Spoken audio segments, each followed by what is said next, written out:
রাতিতে ফেলাইছে। আবার আমরা ইয়ার আগেও বাধা দিছি, তখন ওই মাটি ওই আকাশ, খলিল, মিজানুর আর রস্তমের নামে যে দলিল দেয় এই দাগটা এখন তোরই পর্যন্ত দেখাই নাই। কোন সূত্রে তুমি বিক্রি করলা এই মর্জিনার কাছে, তাও দেখায় নাই। তারা সম্ভবত তারা কাগজপত্র না দেখেই একটা দলিল দেখে কিনছে, কিন্তু যে দলিল দেখে তারা ক্রয় করছে ওই দলিলে এটা কোনো দাগ ক্ষতিয়ান কোনো কিছুই উল্লেখ নাই। এইটা যে এই যে এতগুলা সম্পত্তির মধ্যে হাল শোনে এই কেতাব আলী, রজব আলী, এই যে এই লোকটার কিসের নিয়ে ঠকাইলো এক। আর একটা হইতেছে আজও পর্যন্ত এই 57% জায়গা এরা 3 ভাই 100 বার সালিশ বিচার হয়েছে। 57% জায়গার কি মালিকটা নয়, ওটা নাই, দাগ না, মানে 5টাই নাই। 9 এনের লেখছে হলে 12টার মধ্যে 7টা ভুল, 5টা সঠিক আছে। কারণ যে মূল মালিক রস্তম নাগারছি, মূল মালিক যদি আপনাকে জায়গা দিয়ে যায়, আমার অনেক ইখতিয়ার আছে না। আমার বাবাই যদি, আমার নাতিরে যদি, আমার সন্তানের যদি দিয়ে যায় না, এখানে তো নাতিকে যে দিয়ে গেল এই যে 12টা দাগের থেকে, নাতি 12টা দাগের থেকে না নিয়ে একটা দাগের থেকে নাতি কেন নিচ্ছে এখন? তাহলে ওনাদের অবশ্যই কিন্তু মানে ঘরোয়া বন্টন যেটা বলে মৌখিক বন্টন ভাবে কিন্তু নেওয়া হয়েছে। এটা যদি ধরেন তাহলে এইটার মধ্যে আসেন, এইটার মধ্যে এতগুলো দাগের মধ্যে 3 জনের দাগ কেন? হ্যাঁ, তার অংশটুক বেচছে সে। তারপরে তো দেখলাম তিনি আরো দুইটা জায়গা বিক্রি করছেন এখান থেকে। হ্যাঁ, আরো জায়গা বেচছে আর কি। এটা হলো ফল। এটা তো আমরা তো খেতেই রয়েছি, তো কি বলবো আমরা।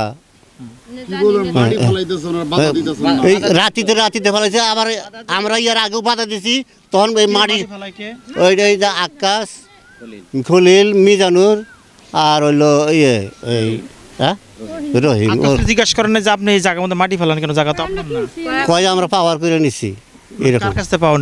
ওই আপনার আমার বড় ভাই আর হলো আমার সাথে মাদার আলী সাত্তার পাওয়ার করে নিলাম। আমরা বলেন যে মাদার আলী তো জায়গা বিক্রি করে ফেলেছে তার অংশ থেকে। হ্যাঁ, আমরা বলছি, ওই তাদের কাছেও বলছি আমরা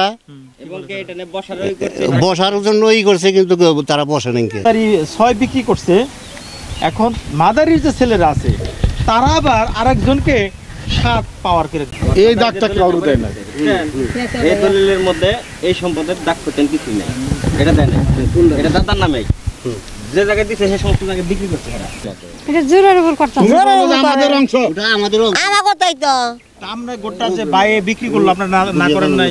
আর আমার স্বামী নেই, দুঃখের কপাল, কেরা কথা কব এর মানে না তো কি মানব না।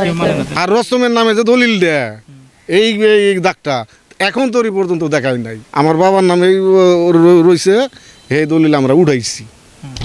এই যে দাগগুলা যে দেখতেছেন, এই দাগগুলা কোনো বিক্রি করে হাল দিছে। ওই তার মাদারি ছেলে এবং মাদারি বিক্রি করে হাল দিছে আমগানি হুদ দেয়, কিন্তু এই দাগটা এখানে নাই। এই দাগ এই জায়গায় নাই। এটা আমার দাদার নামে রয়ে গেছে এবং এখনো বর্তমানে রস্তমের নামে এটা রয়ে রয়েছে। এই যে বাড়া এইটাই বিক্রি করছে। এটা কে বিক্রি করছে? মাদার আলী বিক্রি করছে। মাদার আলীর অংশ যদি বিক্রি করে থাকে, আবার মাদার আলী এখানে কিভাবে আসে? এইটাই তো একটা কথা। মানে আমরা বলছি যে তুমি বিক্রি করার পরও আবার বিক্রি করলা, তাহলে দলিলটা দেখো। দলিলটা উনি দেখায় না। উনি কোন সূত্রে তুমি বিক্রি করলা এই মর্জিনার কাছে, তাও দেখায় নাই। এবং আবার বিক্রি করছে তারপরেও দেখায় নাই। এই জমিটা নিয়ে দীর্ঘদিন যাবৎ একটা ক্যাচাল চলতেছে তাদের ভাইদের মধ্যে। তার মধ্যে ওরা এই সম্পত্তিটা হলো রুস্তম আলী বড় ছেলে মাদারি, এবং ওর ছোটো আরও 3 ভাই, রজব আলী, তারপরে আছে কেতাব আলী, আর হইল শহর আলী, এবং আরও 3 বোন আছে। এটা বিগত 4 বছর পূর্বে ওরা যখন আমার কাছে আসে এই জায়গাটার জন্য, আমি ওদের কাগজপত্র দেখে ওদের পক্ষেই আমার রায় আমি ঘোষণা করি, এবং ওদের পক্ষে আমি একটা সাইনবোর্ড এখানে দাঁড় করাই। এই রজব আলী, মাদারি, ছোটো ভাই যারা আর কি, কেতাব আলী, ওদের পক্ষে। কিন্তু বর্তমানে মাদারি যে অবস্থায় এই জমিটা দাবি করতেছে, প্রত্যেক সম্পত্তি হিসাবে সে একটা অংশ পাইতে পারে, কিন্তু দলিল মূলে যে দাবিটা করতেছে এই দাবিটা তারা অন্যায্য দাবি করতেছে, এবং এইখানে তাদের কোনো এখতিয়ার নাই এটা দাবি করার। কারণ রুস্তম আলী বায়ানি বলি আমরা যেটা ঢুলি আর কি, ওরা এই রুস্তম আলী ওদের নাতিকে যে কলা দিছে এই মর্মে ওরা বলতেছে যে দাগটা সম্পত্তি, ওই দাগটা তাদের কাছে কোনো কলা টলা দেয় নাই।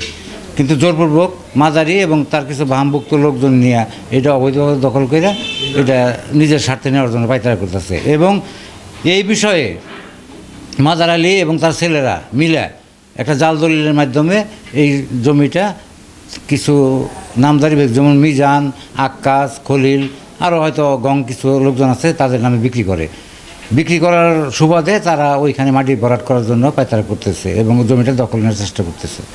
কিন্তু অ্যাকচুয়ালি যে আপনারা 4 বছর আগে যে আপনারা রায় দিয়েছিলেন সেটা কি মূলে রায় দিয়েছিলেন, কি কাগজপত্র দেখে রায়? এবং আমরা জমির প্রপার ডকুমেন্ট দেখেই, এবং ডকুমেন্টটা টোটালি রুস্তম আলীর পক্ষেই থাকে। রুস্তম আলী কাউকে হস্তান্তর করে নাই এই সম্পর্কে। এই রায়টা দেওয়ার পরে মানতেছে না কারা? মানে এটা মানতেছে না মাদারি এবং তার ছেলেমেয়েরা। তাদের দাবি কি? তাদের দাবি যে তাদের নাকি দাদায় লেখা দিছে, কিন্তু আসলে তাদের কোনো লেখা টেখা দেয় নাই, এখানে রেজিস্ট্রির কোনো দলিল নাই। সেটা যদি হয়ে থাকে তাহলে যারা কিনলো তারা কি দেখে জমিটা? তারা এখন জানি না কি কারণে কিনছে, তারা সম্ভবত তারা কাগজপত্র না দেখেই একটা দলিল দেখে কিনছে, কিন্তু যে দলিল দেখে তারা ক্রয় করছে ওই দলিলে এটা কোনো দাগ খতিয়ান কোনো কিছুই উল্লেখ নাই।